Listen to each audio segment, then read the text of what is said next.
Bonjour, donc aujourd'hui j'ai décidé de vous parler du diabète.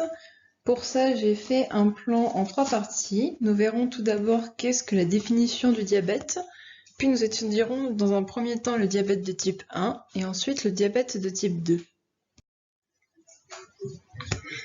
Donc le diabète, c'est une pathologie qui va se traduire par une élévation anormale de la glycémie. Donc c'est-à-dire qu'on aura un taux de sucre qui sera beaucoup trop important dans notre sang. Du coup, les personnes qui sont diabétiques devront faire très attention à leur alimentation et mesurer leur glycémie régulièrement après les repas. Donc le diabète de type 1, il est dit insulinodépendant car il est dû à un déficit de la production d'insuline et une injection d'insuline permettra d'avoir une glycémie à nouveau normale. Ce diabète, il est présent principalement chez des individus qui sont plutôt jeunes et qui ne sont pas spécialement en surpoids, pas plus que la moyenne. Il est dû à une destruction auto-immune des cellules du pancréas qui sont spécialisées dans la production d'insuline. Ces cellules sont les cellules bêta des îlots de Langerhans. Nous allons maintenant voir le diabète de type 2. Ce diabète de type 2, lui, il est dit non insulinodépendant.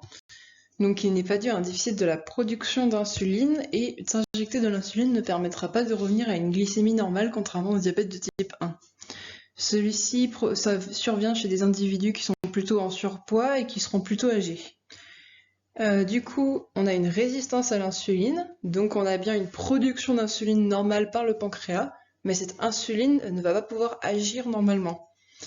On va avoir ensuite une hyperinsulinémie, parce que du coup, on produit de l'insuline, mais comme elle n'est pas efficace, la glycémie va continuer d'augmenter, et cette augmentation de glycémie va augmenter la production d'insuline.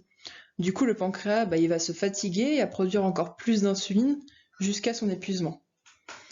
Donc j'espère que vous aurez bien compris la différence entre ces deux types de diabète. Si vous avez des questions, n'hésitez pas. Et du coup, on se retrouvera dans une prochaine vidéo. Au revoir!